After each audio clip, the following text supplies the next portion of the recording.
नमस्कार, तपाईहरु हेर्दै हुनुहुन्छ YouTube च्यानल हाइटेक र आजको तपाईहरु यस भिडियोमा देख्न सक्नुहुनेछ कम्प्युटर भनेको के हो र कम्प्युटरको फुल फर्म के हुन् हैन र चाहिँ कम्प्युटरका पार्ट्सहरु के हुन् र यसको चाहिँ विशेषताहरु के छ भन्ने कुराहरु चाहिँ आजको यस भिडियोमा हेर्न सक्नुहुनेछ।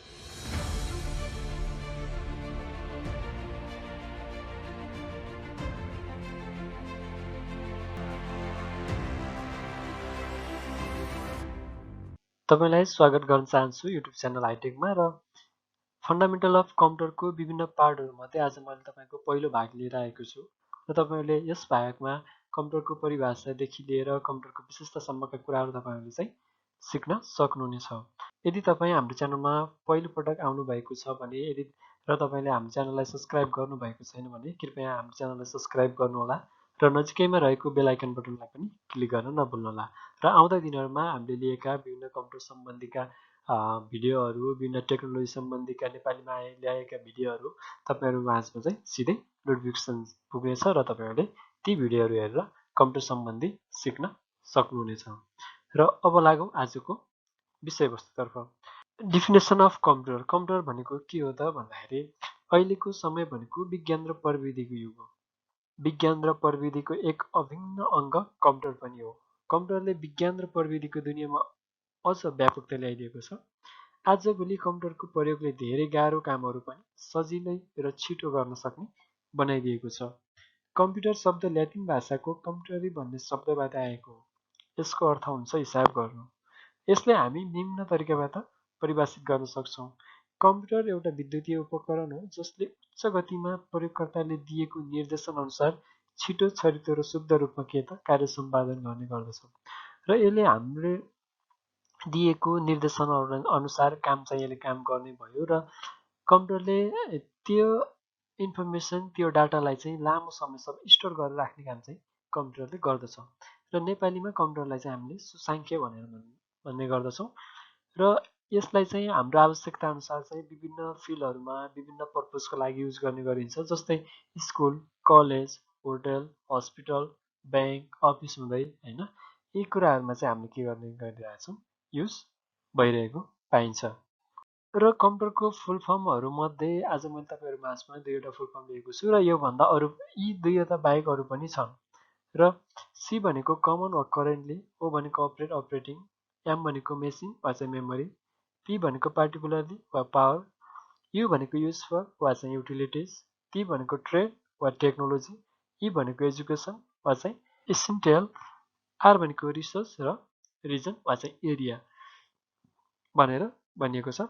र यो कम्प्युटर भनेर एउटा चाहिँ सिंगै एउटा डिभाइस होइन यो र यसका चाहिँ विभिन्न भागहरु मिलेर बल्ल एउटा कम्प्युटर बन्ने गर्दछ र त्यसका चाहिँ कम्प्युटर बन्नको लागि आवश्यक पर्ने वा कम्प्युटरका केही मेन पार्ट्सहरुको चाहिँ आज तपाईहरुको माझमा लिएर आएको छु र यी भन्दा पनि धेरै पनि के हुन्छन् त भन्दा चाहिँ कम्प्युटरको पार्ट्सहरु हुने गर्दछन् र एउटा चाहिँ छ mouse, keyboard, scanner, printer, CPU वा चाहिँ सेन्ट्रल प्रोसेसिङ युनिट भन्छ यसलाई र monitor, digital camera, speaker, modem, joystick, touchpad, light pen, UPS unit power supply, microphone, motherboard, pen drive etcetera र चाहिँ कम्प्युटरको पार्ट्सहरुलाई इनपुट डिभाइस र आउटपुट डिभाइस भनेर दुईवटा चाहिँ भागमा विभाजित गरेको हुन्छ र कस्तो खालको डिभाइसहरुलाई इनपुट डिभाइस भनिन्छ र कस्तो खालको डिभाइसहरुलाई चाहिँ आउटपुट डिभाइस भनिन्छ भन्ने कुराहरु चाहिँ म तपाईहरुलाई चाहिँ नेक्स्ट भिडियोमा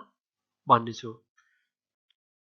र कम्प्युटरको चाहिँ आफ्नै विशेषताहरु यसको चाहिँ आफ्नै विशेषता रहेको छ किनभने यसले चाहिँ यसका विशेषताहरु एउटा चाहिँ स्पिड यसले चाहिँ हामीले दिएको कामहरु वा चाहिँ हामीले दिएको निर्देशन अनुसार यसले चाहिँ काम चाहिँ के गर्छ त भन्दाखेरि एकदम छिटो चाहिँ यसले स्पिडमा चाहिँ के काम चाहिँ पुरा गर्ने गर्दछ र यसले चाहिँ हामीले राखेको हामीले चाहिँ दिएको इन्फर्मेसन वा चाहिँ डाटाहरुलाई यसले चाहिँ लामो समयसम्म स्टोर गरेर राख्ने काम पनि गर्दछ र ती स्टोरेज डिभाइसहरु जस्तै तपाईको चाहिँ हार्ड डिस्क, फ्लोपी डिस्क वा चाहिँ सीडी रोमहरु, डीभीडी रोमहरु, पेन ड्राइभहरु यिनीहरुमा चाहिँ हामीले के गर्न सक्छौं यो डाटा वा चाहिँ इन्फर्मेसनहरुलाई चाहिँ लामो समयसम्म स्टोर गरेर राख्ने काम चाहिँ गर्न सक्छौं र यो कम्प्युटरले चाहिँ यसको चाहिँ अर्को विशेषता भनेको यसले चाहिँ हामीले दिएको कामहरुलाई चाहिँ एकुरेट क्याल्कुलेसन गरेर दिने काम चाहिँ कम्प्युटरले गर्छ। कम्प्युटरदेखि केही कुरा मिस्टेक होला भन्ने कुरा चाहिँ हुँदैन। अर्को विशेषता भनेको डिलिजेन्ट। यो भनेको कस्तो त भन्दाखेरि हामीले कम्प्युटरलाई जति पनि काम दिन्छौँ ऊ चाहिँ कहिल्यै पनि नथाकिकन अझै तपाईँले एउटै कामलाई बारम्बार दिइराख्नुहोस् त यो चाहिँ बोर नमानिकन के गर्छ त काम गर्ने गर्दछ। र यो पनि एउटा चाहिँ कम्प्युटरको विशेषता हो। यदि हामीले चाहिँ मान्छेलाई एउटै काम घरिघरि गरायो भने उसलाई चाहिँ दिक्क लाग्छ, ऊ चाहिँ बोर हुन्छ, उसले चाहिँ कि त अल्छी मान्छ, उसले चाहिँ गर्नु मान्दैन त्यो कामहरू होइन। र चाहिँ मान्छे भनेको एउटा सजीव प्राणी भयो र यो चाहिँ के छ उसलाई चाहिँ थकान पनि महसुस हुने गर्छ र तर कम्प्युटरले चाहिँ त्यो कुनै पनि महसुस गर्दैन र उसले चाहिँ एउटै कामलाई चाहिँ तपाईँले घरि पटक पटक दिइरहनुहोस् लेजी नगरिकन उसले चाहिँ के गर्ने त काम चाहिँ गर्ने गर्छ। तपाईँलाई आजको भिडियो कस्तो लाग्यो? यदि तपाईँलाई राम्रो लागेको भए लाइक गर्न नभुल्नुहोला र तपाईँहरूको साथीहरूको माझमा चाहिँ सेयर गर्न नभुल्नुहोला। र तपाईँहरूले आउँदै दिनहरूमा कस्ता खालका भिडियोहरू हेर्न चाहनुभएको छ कृपया हामीलाई कमेन्ट बक्समा गएर कमेन्ट गर्न नभुल्नुहोला। तपाईँहरूको कमेन्टको आधारमा हामीले चाहिँ भिडियोहरू लिएर आउनेछौँ। र यदि तपाईँले अहिलेसम्म पनि हाम्रो च्यानललाई सब्सक्राइब गर्नुभएको छैन भने सब्सक्राइब गर्नुहोला र नजिकैमा रहेको बेलको आइकन बटनलाई क्लिक गर्न नभुल्नुहोला। धन्यवाद। Stay home, stay safe.